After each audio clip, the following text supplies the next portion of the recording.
news coming to you live on Politics and Business Television Abuja. My name is Bulus Joanna. Many thanks for joining us at this time. The top stories. The federal government will pay raise for political office holders. The Kaduna PDP rejects by-election results, alleges abduction and vote buying. Alafin gives only 48 hours ultimatum to revoke chieftaincy title conferred on Ibadan businessman. Details coming up shortly. Stay with us.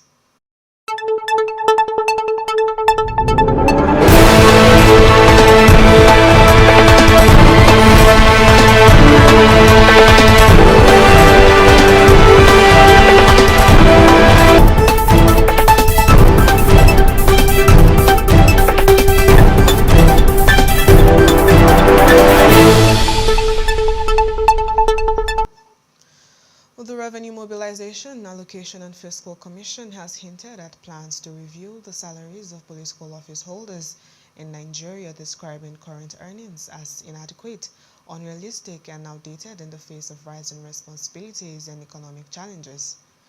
At a press briefing in Abuja on Monday, RMAFC Chairman Mohammed Shehu disclosed that President Bola Tinubu presently earns 1.5 million naira monthly, while ministers receive less than 1 million, figures that have remained unchanged since 2008. But the Nigeria Labour Congress kicked against the plans by the RMAFC to review upwards the salaries of political office holders, saying the proposal ignores the country's worsening inequality and the hidden perks that already inflate earnings in government. At the press briefing in Abuja, the RMAFC boss stressed that the commission was not responsible for setting the minimum wage for civil servants or public sector workers, but was continually mandated to determine the salaries of political, judicial and legislative office holders. Meanwhile, the Kaduna State chapter of the People's Democratic Party on Monday rejected the outcome of Saturday's by-elections conducted across 3 constituencies in the state, alleging widespread irregularities, intimidation of its members, and what it described as Gestapo tactics by the ruling All Progressive Congress in the state. The media reports that the Independent National Electoral Commission had conducted by-elections on August 16th in Basawa State Constituency, Zaria KYA State Constituency, and the Chikun Kajuru Federal Constituency to fill vacant seats at both the state and federal levels. In a statement signed by its state chairman, Sir Edward Percy Marsha, the opposition PDP said it would not accept the declared results, insisting that the exercise fell far short of democratic standards. The party alleged that its candidate for the Chikun Kajuru Federal Constituency, alongside members of its campaign committee, were abducted during the exercise by agents allegedly linked to the ruling party. The opposition also accused the APC-led government of orchestrating the seizure of campaign funds meant for election logistics and allowances for party agents. In the meantime, the Alafin of Oyo, Oba Abimbola Owade, on Monday said the Oni of Ife, Oba Enitan Ogunsi, lacks the exclusive right to confer the chieftaincy title of Okanlomo of Yoruba land on Chief Dotun Sanusi, an Ibadan-born businessman. In a statement signed by his Director of Media and Publicity, Bode Dorojaye, the Alafin described the Oni's action as an affront to the institution of the Alafin, stressing that only the Alafin holds the exclusive authority to confer titles covering the entire Yoruba land. Oba Owade therefore urged the Oni to withdraw the ultimatum and refrain from actions capable of stirring unnecessary conflict among Yoruba traditional institutions. And you're still watching news analysis live on Politics and Business Television Abuja. Still to come, NCAA okays Ogun Airport for commercial flights. Details of this headline and more news content after a quick break. Stay with us.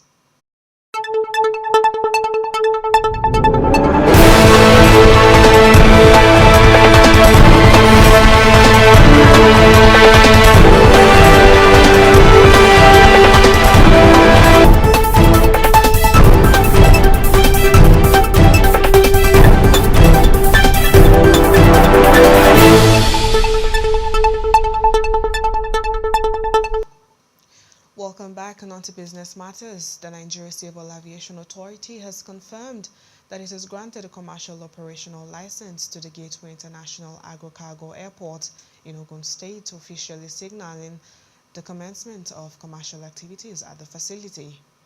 The Director of Aerodrome and Airspace Standards, Balan Godwin, confirmed the development in a telephone conversation with the media on Monday. Godwin stated that the issuance of the license clears the path for the airport to begin flight operations. The Ogun State Governor, Dapo Abiodun, had disclosed this development in a video obtained by the media, calling it a historic milestone for both the state and the nation. Now, on the foreign scene, the United States President Donald Trump, Ukrainian President Volodymyr Zelensky, and several top European leaders on Monday began high-stakes talks at the White House on ending the Russia-Ukraine war. Security guarantees for Kyiv topped the agenda, with European leaders urging Trump to take a tough stance against Russian President Vladimir Putin to prevent future conflicts. Before the closed-door session, the leaders expressed optimism about the prospects of a peaceful deal, and Trump said discussions would focus on who will do what as part of the security guarantees for Ukraine, and signaled that a resolution should and could be reached the same day. The U.S. President also disclosed that possible exchanges of territory were on the table and announced plans to call Putin to arrange a trilateral meeting with him and Zelensky.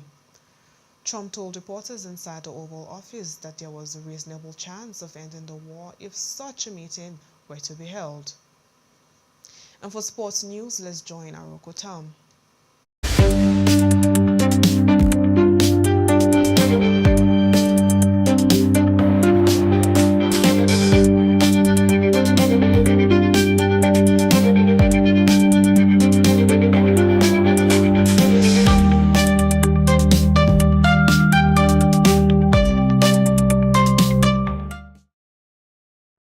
Good day, welcome to P&B Sports News. I'm Aroko Tom. Let's dive into the latest sports update. It's the bane of a new Nigeria. Recently, the Ebonyi State Governor rewarded the Tigers player Blessing Ejiofor with 30 million naira, a duplex and an additional 50 million for the construction of a standard basketball court in her name. In the MPFL, just 4 days to the start of the Nigerian League, League champions Remo Stars kicks off the season as they welcome Rivers United. Also, the league champions, Remo Stars, has announced that the MKO Abiola Sports Arena in Abeokuta, Ogun State, will be used as a temporary home ground of all home games, following an ongoing upgrade of the Remo Stars Stadium.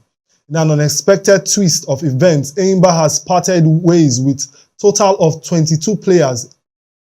In Abuja, P&B TV, Afemo, and Like Minds were at Mo Arena last weekend to witness one of the most exciting weekends in a long time, because it was the grand finale of the North Central Basketball 3-on-3 Challenge Abuja edition. The arena was charred as all teams proved their wit and grit on the floor game, but in the end, one team had to stand out tall. That team was Dam Foundation. Dam Foundation 3-on-3 team, led by the witty, skillful, and energetic guard Oko Thomas Agbo, came tops in an obviously one-sided finals as their opponents Gilali failed to live up to expectations despite putting on a show at the semi-finals. That's all for P&B Sports Show. I am Aroko Tom.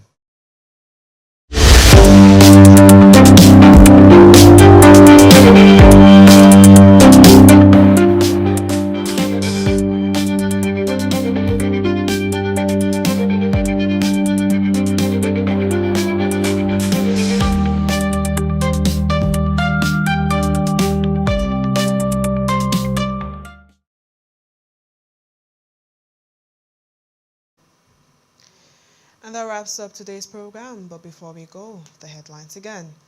The federal government mulls pay raise for political office holders. The Kaduna PDP rejects by-election results, alleges abduction and vote buying.